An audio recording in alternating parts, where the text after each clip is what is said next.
বিসমিল্লাহির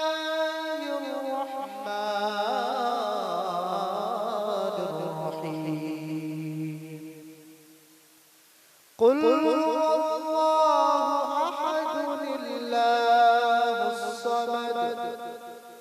لم يلد ولم يولد ولم يكن له كفوا أحد বলতে পারবো আর যদি আল্লাহ রাব্বুল আলামিন আমার নাম থেকে না বলতে পারে আমার কিন্তু ক্ষমতা নেই একটা শব্দ বারবার কারণ কোনো ক্ষমতা নেই যে আমার থেকে কথা বারবার আর আমরা এটা বিশ্বাস করি যা কিছু হয় সবই কার পক্ষ থেকে আল্লাহ এই পুরো দুনিয়াটা এই যে বিশ্ব মানব বিশ্বকে আমরা দেখতে পাচ্ছি সব বানিয়েছে কে আল্লাহ যেদিকে তাকান সব কিছু বানিয়েছে কে এক আল্লাহ মানব দানব সৃষ্টি করেছে কে কথা বলো আল্লাহ পশু পাখি সৃষ্টি করেছে কে আল্লাহ বিল্ডিং বানানা সৃষ্টি করেছে কে তিনি কে আল্লাহ নদ নদী এই যে আটলান্টিক মহাসাগর কত শাসন দেখতে পায় সৃষ্টি করেছে কে আল্লাহ এক কথা পৃথিবী আদিকাল থেকে যা কিছু সৃষ্টি হয়েছে আর যত যা সৃষ্টি হবে সবার মালিক কে আল্লাহ সব জায়গায় বিরাজ কেন না নবীর উম্মতেরা কোরআনে কারীমের মধ্যে আল্লাহ রাব্বুল আলামিন বলেন যালিকুমুল্লাহু রাব্বুকুম খালিকু কুল্লি শাইইন লা فأنا تؤفكون الله رب العالمين বলেন মনোযোগ আমি চাইবো আমার দিকে হওয়ার জন্য কত সুন্দর বললেন আল্লাহ রাব্বুল আলামিন বললেন যালিকুমুল্লাহু রাব্বুকুম খালিকু কুল্লি শাইইন যালিকুমুল্লাহু রাব্বুকুম তোমার এক আল্লাহ তোমাকে যে সৃষ্টি করেছেন সেই রব আল্লাহ এবং এই দুনিয়ায় যা কিছু সৃষ্টি হয়েছে সব কিছুর সৃষ্টিকর্তা তিনি হচ্ছেন আল্লাহ লা ইলাহা ইল্লাল্লাহ ফাআন্না তুফাকুন অর্থাৎ এই দুনিয়ায় তিনি ছাড়া আর কোনো ইলাহ নাই ইবাদত করার মালিক ইবাদতের যোগ্য ইবাদত করা হবে এক আল্লাহ তিনি ছাড়া আর কোনো ইলাহ নাই এই জন্য আমার যুবক ভাইরা পর্দার আড়ালে বাবারা ও আমার মুরিদিয়ানে কেরাম আল্লাহ রাব্বুল আলামিন বলেন তোমরা ফাআন্না তুফাকুন তোমরা কোথায় বিভ্রান্ত হচ্ছ তোমার রব তোমার পালনকর্তা তো এক আল্লাহ জোরে বলুন সুবহানাল্লাহ একটু মুহাব্বতের সাথে জোরে বলা যাবে না আমার প্রিয় ভাইরা আদিকাল থেকে দুনিয়ায় যা কিছু সৃষ্টি হয়েছে এবং আগামীতে যা কিছু সৃষ্টি হবে সব কিছুর মালিক আল্লাহ যা কিছু সৃষ্টি করেছে এই চন্দ্র সূর্য নক্ষত্র যা কিছু সৃষ্টি হয়েছে এবং সব কিছু নিয়ন্ত্রণে আল্লাহ রাব্বুল আলামিন রেখেছেন এর মধ্যে কোনো বিশৃঙ্খলা কোনো সংঘর্ষ কোনো সংঘাত কোনো কিছুই পাওয়া যাবে না সবগুলো কিন্তু নিজে নিজে কাজে ব্যস্ততার মধ্যে ঢুকে আছে ঠিক কি না বলে এই যে চন্দ্র সূর্য সবগুলো চলছে নিজে নিজে সব চলছে আল্লাহ সব চালিয়ে আল্লাহর ইশারায় সব চলছে এই চন্দ্র সূর্যের মধ্যে কোনো সংঘর্ষ নেই যে সূর্যের ওঠার জায়গায় চাঁদ দিনের বেলায় চাঁদ এরকম তো নাই যা যেমন স্থান সূর্যের স্থান দিনের বেলা চন্দ্রের স্থান রাত্রে এইভাবে কিন্তু হয়ে আসে এরা পরিবর্তন হবে না, হবে কখন? কিয়ামত। তাহলে বোঝা যায়, তাহলে বোঝা গেল আয়াতের দ্বারা এই দুনিয়ায় যা কিছু আছে সবগুলো আল্লাহ রাব্বুল আলামিন সৃষ্টি করেছে, আর যা কিছু হবে সবগুলো আল্লাহ রাব্বুল আলামিন সৃষ্টি করবে। এমন কি আমাকে আপনাকে আল্লাহ রাব্বুল সৃষ্টি করেছে, এমন সৃষ্টি শুধু করে দুনিয়াতে হাজার হাজার মাখলুকাত সৃষ্টি করেছে, এমন কি বলা যায় 18,000 মাখলুকাত আল্লাহ রাব্বুল আলামিন সৃষ্টি করেছে। ওই সৃষ্টি কুলের মধ্য থেকে আমাকে আপনাকে সর্বশ্রেষ্ঠ বানিয়েছে। ওয়ালাকাদ কাররামনা বানি আদম ওয়া হামালনাহুম ফিল বাররি ওয়াল বাহরি ওয়া রাযাকনাহুম মিনাত তাইয়্যিবাত ওয়া ফাযযালনাহুম আলা কাসীরিন মিম্মান খালাকনা তাফযীলা। আমার প্রিয় উম্মতেরা, আল্লাহ রাব্বুল আলামিন কোরআনে কারীমের মধ্যে বলেন, আমি মানব জাতিকে সৃষ্টি করেছি শুধু কিছু করার জন্য নয়, 18,000 মাখলুকাত আমি সৃষ্টি করেছি, তার মধ্য থেকে আমি মানব জাতিকে সর্বশ্রেষ্ঠ বানিয়েছি। আল্লাহ রাব্বুল আলামিন বলেন, ও মানব, আমি তোমাকে মর্যাদা দান করেছি এবং দুনিয়ায় চলাচল করছো, চলাচল জন্য আমি সাইকেল দিয়েছি, আমি বাইক দিয়েছি, আমি 4 চাকা দিয়েছি, 10 চাকা দিয়েছি, সব কিছু দিয়েছি এবং তুমি চলাচল করছো সমুদ্রে, সমুদ্রের মধ্যে আমি লঞ্চ দিয়েছি, বড় বড় জাহাজ দিয়েছি, সেটা বলুন না। শুধু তাই নয়, আল্লাহ রাব্বুল আলামিন বলেন, তোমরা যে গোশত খাও, তোমরা যে তন্দুরি চিকেন খাও, সব কিছু দিয়েছে কে? আমার প্রিয় ভাইরা, শুধু এখানে ঠিক না, এখানে থাকলেন না, তিনি বলবেন এই যে বৈচিত্র্যময় পৃথিবীর মধ্যে হাজার মাখলুকাত আমি সৃষ্টি করেছি, ওই সৃষ্টিগুলোর মধ্যে আমাকে আপনাকে মানব জাতিকে সর্বশ্রেষ্ঠ বানিয়েছেন। জোরে বলুন সুবহানাল্লাহ, নারে তাকবীর। আমার প্রিয় বাবাজিরা, আল্লাহ রাব্বুল আলামিন সব সৃষ্টি করেছে এবং সব সৃষ্টি করা মালিক কে? আল্লাহ। সব জায়গায় কি বিরাজ, এই দুনিয়ায় যা কিছু আছে সবগুলো একদিন ধ্বংস হয়ে যাবে, শেষ হয়ে যাবে, শেষ হয়ে যাবে, কিন্তু একা আল্লাহ সব কিছু শেষ হয়ে যাবে, সব শেষ হয়ে যাবে,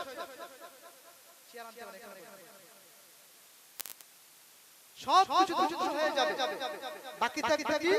শুধু তোমার আর আমার প্রভু আল্লাহ। জোরে বলুন সুবহানাল্লাহ। আমার ভাইরা, এই দুনিয়ায় যা কিছু আছে সব ধ্বংস হয়ে যাবে, শুধু বাকি থাকবে তোমার আমার প্রভু।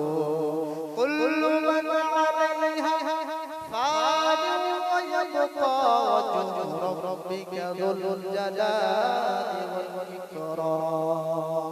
কুল্লু মান আলাইহা ফান, এই ভূপৃষ্ঠে, এই পৃথিবীতে যা কিছু আছে সবই নশ্বর, সবই ধ্বংসশীল, সব কিছু শেষ হয়ে যাবে, শুধুমাত্র বাকি থাকবে তোমার আমার প্রভু আল্লাহ। সব শেষ হয়ে যাবে, বাকি থাকবে শুধু কি? তোমার আমার প্রভু এক আল্লাহ। এই বাড়ি, এই গাড়ি, এই টাকা, এই পয়সা, সব কিছু শেষ হয়ে পরের জায়গা, পরের জমি, ঘর বানায় আমি রই, পরের জায়গা, পরের জমি, ঘর বানায় আমি রই, এ ঘরের মালিক তো আমি নই। পরের জায়গা, পরের জায়গা, কার জায়গা? পরের জায়গা, পরের জমি, আমি যেখানে ভাড়া দিয়ে কি এসেছি, ভাড়া দিয়ে যে কোথায় আমি ছিলাম, আল্লাহ রাব্বুল আলামিন সব জায়গায় বিরাজ আছে, সব জায়গায়, সমস্ত জায়গায়। হযরত ইমাম আবু হানিফা রাহমাতুল্লাহি আলাইহি মেহেদী খলিফা ছিলেন, তারা দরবারে নাস্তিক অর্থাৎ সে আল্লাহকে বিশ্বাস করে না এবং আখিরাতকে বিশ্বাস করে না, বিশ্বাস করে না, জান্নাত জাহান্নামকে বিশ্বাস করে না, অর্থাৎ আল্লাহ যে খালিক সবকিছুকে সৃষ্টি করেছে অর্থাৎ সে ভাবে সবকিছু এমনিতেই হচ্ছে, এমনি হয়েছে এমনি শেষ। তো নাস্তিক খলিফার কাছে গিয়ে বললেন যে আমি চ্যালেঞ্জ করতে চাই, আমি আল্লাহকে আল্লাহ বলে মানি, আমাকে কেউ এসে এটাকে প্রমাণ করুন, যদি প্রমাণ করতে পারে আমি সেটা মানব।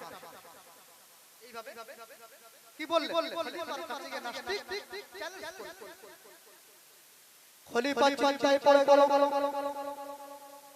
এই কেমন চ্যালেঞ্জ, এই নাস্তিকের বিপক্ষে, এই নাস্তিকের বিরুদ্ধে কে দাঁড়াবে?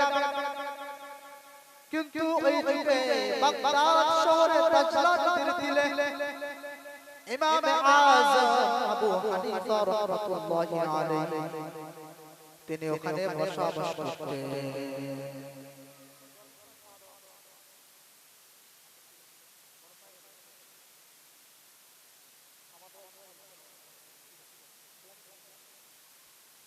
এরপরে অবাক হয়ে গেলেন, আমার মুরব্বিয়ানে কেরাম যুবক ভাইরা মনোযোগটা আমার দিকে চাইছো, এর মধ্যে অনেক কিছু ঢুকে আছে, অনেক কিছু জেনে ঢুকে আছে তোমাদের জন্য। নাস্তিক চ্যালেঞ্জ করলো, এমন একজন কেউ আছে যে আমার চ্যালেঞ্জের উপরে থাকবে, আমার বিরুদ্ধে হয়ে দাঁড়াবে। তখন খলিফা চিন্তায় পড়ে গেলে, এই নাস্তিকের বিরুদ্ধে আমি কাকে দাঁড় করাবো, এই চ্যালেঞ্জের মোকাবিলা কে করবে? ওই শহরে বাগদাদ শহরে দাজ্জাল নদীর তীরে ইমাম আযম আবু হানিফা রাহমাতুল্লাহি আলাইহি বসবাস করতেন। খলিফা একজন সৈন্যদূত তার কাছে পাঠালে, গিয়ে বললে, ও হযরত খলিফা বললে, খলিফার দরবারে একজন নাস্তিক এসে চ্যালেঞ্জ করেছে আল্লাহর অস্তিত্ব সম্পর্কে। তিনি বলেন আল্লাহ বলে কিছুই নেই, তাই খলিফা আপনাকে ডেকে পাঠিয়েছে। যে আল্লাহ বলে আল্লাহর অস্তিত্ব বলে কিছু নেই, চ্যালেঞ্জ করে গেছে, কেউ এটাকে চ্যালেঞ্জ অ্যাকসেপ্ট করুক, আমাকে উঠ দিক। তো ওই শহর থেকে ইমাম আবু হানিফা নুমান বিন সাবিত ইমাম উপাধি পেলেন। তো খলিফা তাকে ডেকে পাঠালেন যে আপনাকে ডেকেছে। কখন গেলেন? ঠিক রাত 8টার সময়। কখন? যখন গেলেন দৌড় ইমাম আবু হানিফা রাহমাতুল্লাহি আলাইহি ডাকার জন্য, ইমাম আবু হানিফা বললেন, ও তুমি চলে যাও, আমি ঠিক সময় পৌঁছে যাব। দূত যখন এসে খলিফার খবর দিলেন যে ইমাম আবু হানিফা খবর দিয়েছে তিনি আসছে, এই কথা শোনার পর আসন বসে গেল। খলিফা বসলেন, সবাই বসলেন, ফুকারা উলামা সকলেই বসলেন, এমনকি নাস্তিকও বসলেন। বসার পর অপেক্ষা করছেন ইমাম আবু হানিফা রাহমাতুল্লাহি আলাইহি। আসছে না ইমাম আবু হানিফা, আসছে না কেন? এরকম করতে করতে রাত 12টা বেজে গেল, ইমাম আবু হানিফা কিন্তু আসছে না।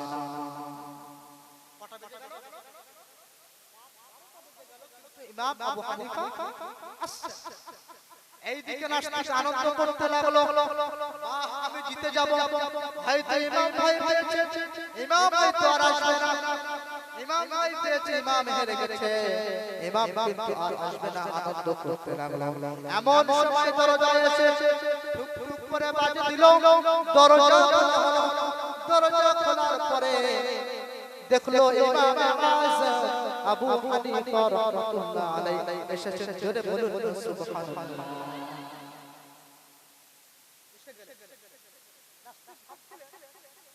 যে ইমাম আবু হানিফা আসছে না, যে আমার চ্যালেঞ্জ অ্যাকসেপ্ট করেছে আসছে না,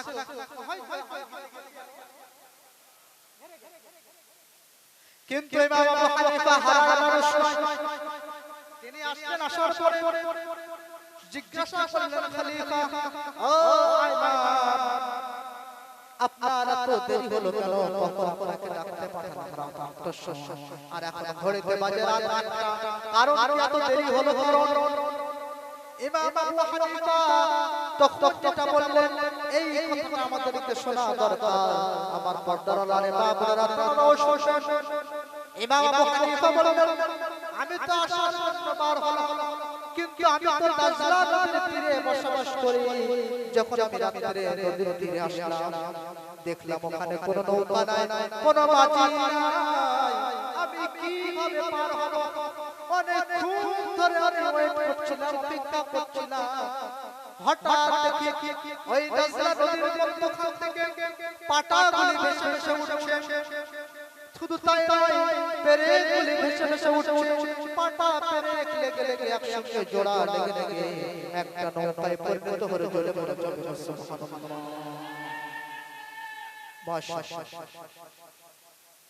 যখন ইমাম আবু হানিফা বললেন, আমি দেখলাম মধ্যখান থেকে পাটাগুলি ভেসে ভেসে উঠছে, পেরেকগুলি ভেসে ভেসে উঠছে। ওঠার পরে নৌকায় পরিণত হয়ে গেল। নৌকায় পরিণত হয়ে যাবার পর দেখলাম আলকা লাগানো হচ্ছে। এরপরে নৌকাটা আমার ধারে চলে আসলো, আমাকে নিয়ে নিল নৌকাতে। নৌকা আবার আমার ওই পারে ছেড়ে দিল। যখন এই কথা বললেন, এই জন্য আমার আসতে একটু দেরি হলো। যখন এই কথা আসতে শুনলেন, ইমাম সাহেব, আমি ভেবেছিলাম তুমি বড় আলেম, কিন্তু তোমার কথা শুনে মনে হচ্ছে তুমি একজন বোকা বুদ্ধ। তোমার কথা শুনে বোকা, কিন্তু বাগদাদ শহর পুরো সমাজ আপনাকে ইমাম বলে। তখন নাস্তিক বলল, ইমাম তুমি হয়তো বড় আলেম, কিন্তু এখন দেখছো তুমি একজন বোকা আলেম বলে তোমার পরিচয় কি করে বলবে? একটা নৌকা আপনা আপনি পাটা হয়ে পেরেক হয়ে নৌকায় পরিণত হয়ে যাবে, এটা কিভাবে সম্ভব? এটা কিভাবে সম্ভব? বসে যাও, বসে যাও। এটা কি যে হঠাৎ একটা পাটা নদী থেকে উঠবে এবং পেরেক লেগে নৌকায় পরিণত হয়ে যাবে? ইমাম আবু হানিফা বললেন, যদি এটা সম্ভব না হয়, যদি এটা সম্ভব না হয়, আপনা আপনি হয়ে যায়, সম্ভব না হয়, তাহলে এই যে এত বড় পৃথিবী দেখা যায়, এটা কিভাবে আপনা আপনি হবে? এটা তো বানানে ওয়ালা কেউ একজন আছে। জোরে বলে সুবহানাল্লাহ। নাস্তিক বললেন যে এটা কিভাবে সম্ভব যে একটা নৌকা হয়ে গেল? ইমাম আবু হানিফা বললেন, যদি না হয়, তাহলে এই পৃথিবী, এই যে চঞ্চল সূর্য নক্ষত্র, এগুলো আপনা আপনি নিশ্চয়ই কোনো বানানো আছে। যখন এই কথা ইমাম সাহেব বললেন, তখন নাস্তিকের মাথা নত হয়ে এবং হেরে গেল। আর তিনি স্বীকার করলেন যে না, এই পৃথিবীতে বানানে ওয়ালা কেউ আছে। বলুন না সুবহানাল্লাহ। তাহলে আমার নবীর উম্মতের উম্মতেরা, আমার পর্দার আড়ালে এই ঘটনা থেকে ইমাম আবু হানিফা রাহমাতুল্লাহি আলাইহি রাদিয়া থেকে আমরা যে আল্লাহর অস্তিত্ব আছে, থাকবে, চিরকাল থেকে যাবে। জোরে বলুন না সুবহানাল্লাহ। আর আল্লাহ সব জায়গায় আছে। ইমাম শাফিঈ রাহমাতুল্লাহি আলাইহি কথা মনে পড়ে যায়। এক ব্যক্তি তাকে বললেন, ও ইমাম সাহেব, তুমি আল্লাহর অস্তিত্ব কিভাবে বুঝতে পারলে? একটা ব্যক্তি ইমাম শাফিঈকে জিজ্ঞাসা করলেন, আপনি আল্লাহর রাসূলকে কিভাবে পেলেন? ইমাম শাফিঈ এক জিজ্ঞাসা করলেন, তুমি কেমন ভাবে আল্লাহর রাসূলকে খুঁজে পেলে? ইমাম শাফিঈ আলাইহি রাহমাতুল্লাহ বলেন, তিনি বলেন আমি একটা লতা পাতা, এই যে দেখা যায় লতা পাতা, এই লতা পাতা থেকে আমি আল্লাহর রাসূলকে খুঁজে পেয়েছি। লতা পাতা বোঝার বিষয়, একটা লতা পাতা থেকে আল্লাহর রাসূল, এটা আমাদের ছোট বেরোনে কিন্তু চিন্তা ভাবনা বড় ইমাম সাহেব বললেন আমি আল্লাহর রাসূলকে খুঁজে পেয়েছি ছোট ছোট কেমন করে? এই যে লতা পাতা যখন একটা ছাগল এবং গরুতে খায়, ওই লতা পাতা পায়খানায় পরিণত হয়, ঠিক কিনা বলে? আবার যখন একটা হরিণ ওই লতা পাতা খায়, তখন তার ওই পায়খানাটা মৃগনাভি কস্তুরীতে পরিণত হয়, জোরে বলুন। আবার যখন রেশমটা ওই লতা পাতা খায়, তখন পায়খানাটা রেশম কাপড়ে পরিণত হয়, জোরে বলুন সুবহানাল্লাহ। গরু ছাগলে খায় তখন কি বলে? গোবর। আর যখন হরিণ খায় তখন মৃগনাভি, কি হয়? মৃগনাভি। আর যখন রেশম পোকা খায় কি হয়? ইমাম শাফিঈ আলাইহির রাহমাতুল্লাহ চার ইমামের মধ্যে থেকে এক ইমাম বলেন, এই যে গরু ছাগল লতা পাতা খাওয়া, এই কিন্তু গরু এই লতা পাতার মধ্যে কোনো সমস্যা নাই। এই যে লতা পাতা একটা হরিণ খেয়েছে, এই লতা পাতার মধ্যে কোনো সমস্যা নেই। এই লতা পাতা একটা রেশম পোকা খেয়েছে, এই লতা পাতার কোনো গুণ নেই। গুণ কার মধ্যে আছে? গুণ কে দিয়েছে? বলুন। গুণ দিয়েছে আল্লাহ। গুণ দিয়েছে লতা পাতার মধ্যে, যখন গরু ছাগল খাবে সেটা হবে পায়খানা, সেটা হবে গোবর। আল্লাহ রাব্বুল আলামিন লতা পাতার মধ্যে গুণ ঢুকিয়ে দিয়েছে, যখন সেটা হরিণ খাবে সেটা হবে মৃগনাভি। আল্লাহ রাব্বুল আলামিন লতা পাতার মধ্যে গুণ ঢুকিয়ে দিয়েছে, যখন রেশম পোকা খাবে সেটা হবে রেশম কাপড়, জোরে বলা যাবে না সুবহানাল্লাহ। তাহলে বোঝা গেল এই দুনিয়ায় যা সৃষ্টি হয়েছে সব কিছু আল্লাহ সৃষ্টি করেছে, এই জন্য আমাদের ঈমানটা হবে আল্লাহর উপরে। আমানতু বিল্লাহি কামা হুয়া বিআসমাইহি ওয়া সিফাতিহি, এবং তার যত সিফাত নামগুলো আছে সেই নাম সমূহের উপর, এবং সবগুলো ইবাদত করতে হবে আল্লাহর উপর, জোরে বলুন সুবহানাল্লাহ। ইমাম আবু হানিফা থেকে অস্তিত্ব কিভাবে পেয়েছে? ইমাম শাফিঈ থেকে জানতে পারলেন। এইবারে ইমাম আহমদ ইবনে হাম্বল তিনি আল্লাহর অস্তিত্ব কিভাবে খুঁজে পেয়েছেন?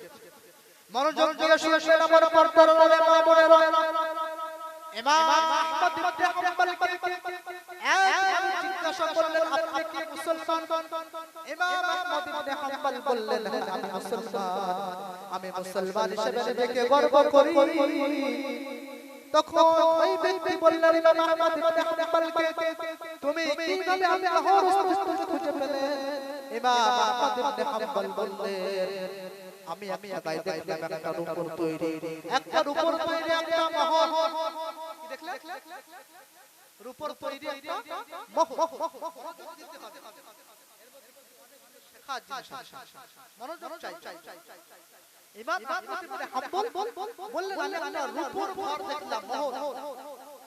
সেই মহলের মধ্যে আরেকটা মহল, মানে ঘরের ভিতরে আরেকটা, ওই ঘর এমন ভাবে আটকানো আছে যে একটা পোকাও ঢুকতে পারবে না, একটা পোকাও বার এমন একটা ঘর। ইমাম আহমদ ইবনে হাম্বল বললেন যে আমি ঠিক ওই ঘরের মধ্যে থেকে একটা যখন ফাটল সৃষ্টি হলো ঘরটা, তখন একটা পোকা বার, যখন একটা পোকা বার হয়ে আসার পরে ওই পোকাটা দেখলাম খেতে শুরু করলো। একটু জোরে বলা যাবে না? একটা অন্ধকার একটা বন্দি ঘর থেকে একটা পোকাও ঢুকতে পারবে না, না পারবে না, এমন ঘর। সেই ঘরের ফাটল দেওয়াল থেকে একটা পোকা একটা প্রাণী বার হয়ে খেতে শুরু করলো। ইমাম আহমদ ইবনে হাম্বল বললেন এটাই পোকার গুণ নয়, এটা ভিতরে গুণ দিয়েছে কে? জোরে বলি। ইমাম আহমদ ইবনে হাম্বল তিনি ভাবলেন যে এই পোকার মধ্যে প্রভুকে গুণ যা আছে যা কিছু দিয়েছে সবগুলো আল্লাহ রাব্বুল আলামিন দিয়েছে। জোরে বলি সুবহানাল্লাহ।